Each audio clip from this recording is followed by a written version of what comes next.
Norberto, sos un pensador y seguramente lees y ves lo que está pasando en nuestra sociedad hoy.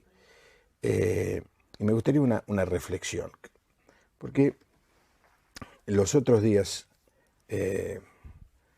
hice un programa sobre esto y gente me llamó y me escribió.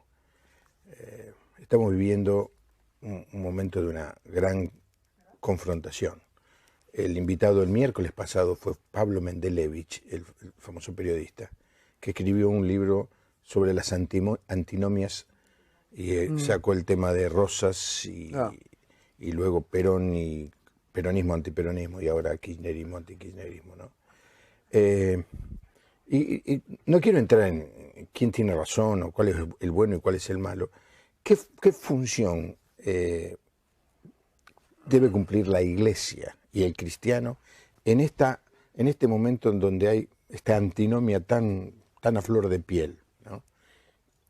Cosa que no pude elaborar el miércoles pasado porque mi invitado era un analista político, obviamente no confesaba la fe cristiana, ¿no? Era una persona de origen judío, pero me quedó latente el conversar, es decir, en este momento de tanto, no sé si tanto, pero de un fuerte enfrentamiento.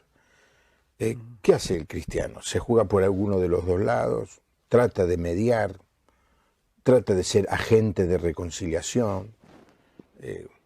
Echarle un párrafo a esta pregunta. Bueno,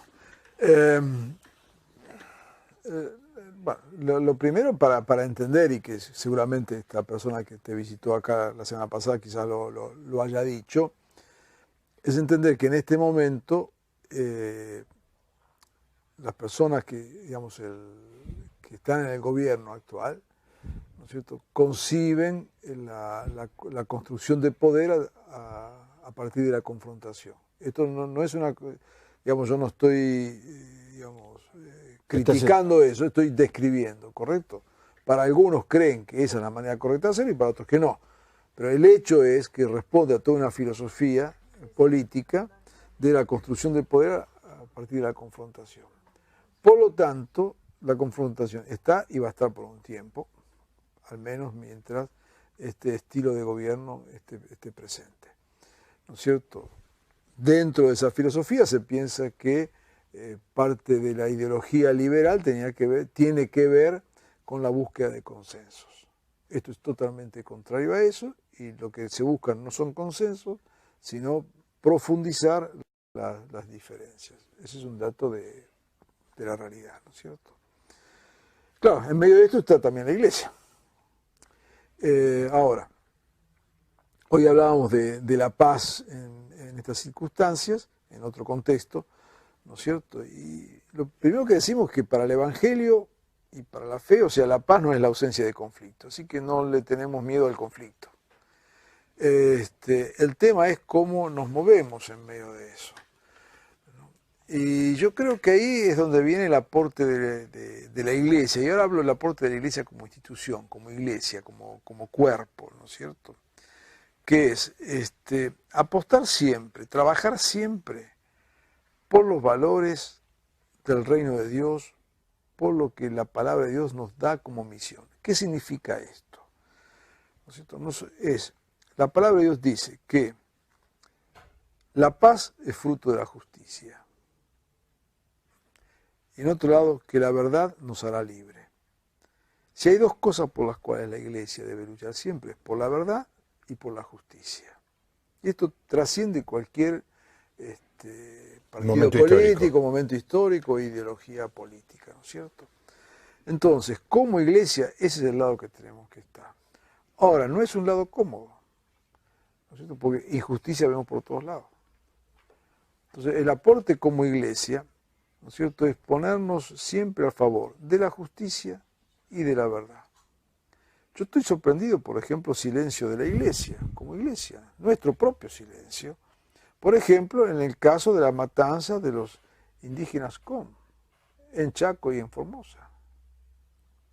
La verdad que es alarmante el silencio de la Iglesia evangélica, que es la parte que nos toca a nosotros. A veces estamos tan preocupados por afectar la sociedad A veces estamos tan preocupados por querer transformar la sociedad, ¿no es cierto? Y es lamentable ver a algunos siguiendo cuestiones casi mágicas en nombre de la fe. Gente que anda tirando aceite, vino y leche para bendecir una tierra. Una cosa ridícula, una cuestión absurda. Pura magia disfrazada de religiosidad evangélica. Cuando en verdad lo que tenemos que hacer es hablar donde hay que hablar, defendiendo lo que hay que defender. Entonces es simple en un sentido, pero es extremadamente jugado. O sea, la iglesia está para defender la justicia. Pero eso es lo que dice la Biblia. O sea, la paz es fruto de la justicia. Y ahí es donde tiene que estar la iglesia. La iglesia no tiene que estar aliada a ningún poder. La iglesia no tiene que ser parte de ningún poder. La iglesia tiene que ser iglesia. Y desde el hecho de ser iglesia, definitivamente va a estar en confrontación. ¿No? Entonces, cuando aún en este contexto de confrontación, de profundizar las contradicciones, yo diría que es el mejor momento para la iglesia. Profundicemos las contradicciones. O sea, vayamos profundo donde tenemos que ir. Marquemos lo que hay que marcar como iglesia, ¿no? Entonces, lo mismo en cuanto a la verdad. La Biblia dice, la palabra de Dios dice que la verdad nos hace libres. Entonces, todo lo que tiene que ver con mentiras, con la construcción de la mentira, que es algo común en el día de hoy, ¿no es cierto? Se ha aceptado la construcción de la mentira, ¿no es cierto?, como elemento de verdad. Pues la iglesia tiene que hacer algo ahí. Y esto no es pelearse absolutamente con nadie. O sea, si la iglesia levantara estos dos elementos que son centrales a la misión de la iglesia, creo que afectaríamos a la sociedad de una manera palpable, visible y concreta. Entonces yo creo que ahí es donde viene el gran aporte que tenemos que hacer de la fe. El gran aporte de la fe es traer a la vigencia estos valores del reino